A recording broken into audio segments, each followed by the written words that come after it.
Well, another thing that we were talking about on the way over here that we should probably talk about before we leave is what's happening in Iran.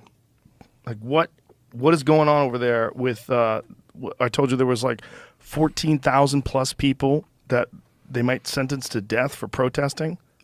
That's insane. Yeah. And it all started out when that girl had her headscarf on improperly and she was killed. Yeah. And so that started riots all over the world. Right. And they're rioting like what is going on right now currently in Iran? Do you know about that story, Jamie? Yeah. I mean, I'm Googling and looking at, but I don't, I'm trying to find like the most up-to-date answer for that. You're not hearing a lot about that in the news. Yeah, it's like today I think they said 15,000 or 14,000 people are being... An estimated 15,000 people are detained as Iran executes first rioter. Jesus Christ. Wow. 14,000 people fighting for basic freedoms are facing the death penalty in Iran. They've been mostly teens and young adults. They've been arrested and detained. Shit. Iran issues first death sentence over protests.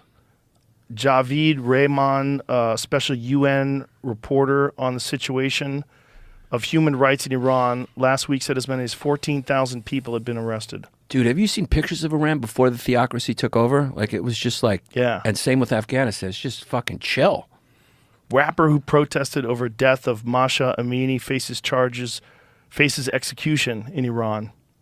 22-year-old Masha Amini died in custody, having been arrested by Iran's morality police.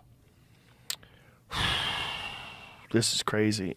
Iranian lawmakers demand no leniency for protesters as mass demonstrations continue. So they're trying to threaten people and kill people to quitting. They're going to execute their way out of this. It says Iran votes to execute protesters, says rebels need a hard lesson. Ugh. Appreciate America, everyone. Look at that. Look at the scene. Yeah, it's bad news over there.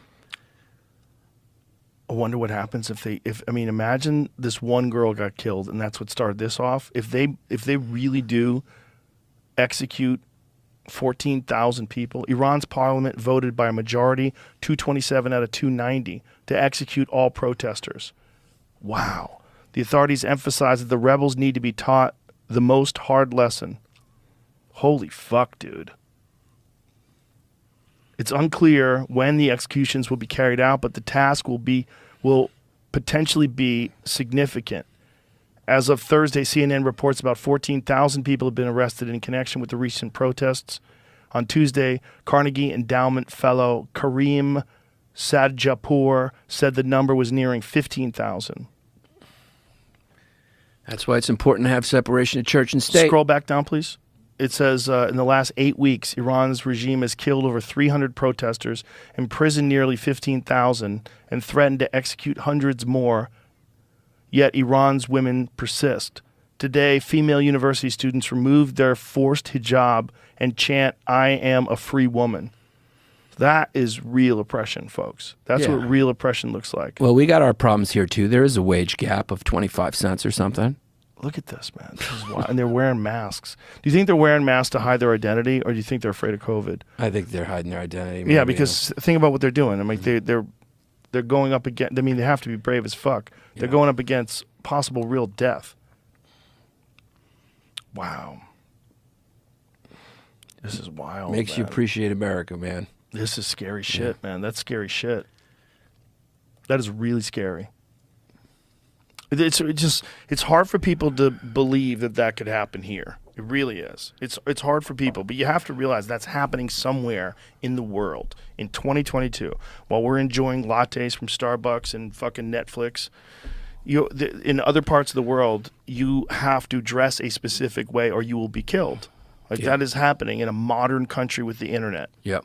They have cell phones, they have cars, and they're killing people for dressing incorrectly. And then they're going to kill the protesters. Yeah. It's horrible, and those girls have a lot of courage, and all those people who are protesting have a lot of courage. And that's real courage. Yeah, that's real courage, man. That's the real deal. Real consequences. Yes. And that, I think, when we talk about what Yeonmi Park said and what we see what's going on in Iran, that should give everybody perspective. It's not to say that we're perfect over here, but the burn it all down thing that people want to do, these kids, burn capitalism to the ground. Like, listen, that result will be far more horrendous than anything you could possibly imagine. If you just upturned the entire government and the military and everything that's controlling the country, what do you think is going to happen? What do you think is going to happen if you take over and have a distribution of wealth and take the money away from all the rich people and give it to all the poor people? Who's going to run this? How do you think that's going to go? How long before you're getting branded above your pussy? Is it 50 years? How many years? A couple months. Someone's going to take over, folks, Yeah. and they're going to do it for your own good. And Yeah. you're going to be happy and you're going to own nothing. Yeah, the brilliance of America is that they learned all the lessons. The founding fathers in that generation, that American enlightened generation, learned all the lessons of these things that have played out in history before. And we still see it in places of the world that are not as enlightened. And that's the result. That's the result. It's never going to be the utopia you think. We need to make our system better. We can't throw it away. We need to fix this thing slowly and carefully in a way that doesn't overturn everything. Well said. If we don't, we're fucked. And the real problem is not 78 genders and whether or not the oceans are going to boil. The real problem is money in politics. And is that these motherfuckers put us in positions in order for them to gain extreme wealth, and they do that for their own benefit. And they've always done that. They've done that forever. And in every fucking world event that happens, every big thing that goes on that gets everybody scared, there's a certain part of this world that capitalizes on that, and they tighten down control and they tighten down regulations and they do things in order to have more power and to profit, and they've always done it that way. That's their motivation. That's why they got that job in the first place. They didn't get that job. If they did get that job initially to save the world, after 30 years of working with Nancy Pelosi, you change your tune. Are they amending that now with the Stock Act? They're trying to. No. Everyone should be allowed to do whatever they want. But no, I don't agree with that. I agree we should be allowed to participate. She pushed the microphone away and walked out of there like, we're done here. Don't We're ask done any here. more questions about that. Sit the fuck down. Yeah. Sit down. You need to answer questions.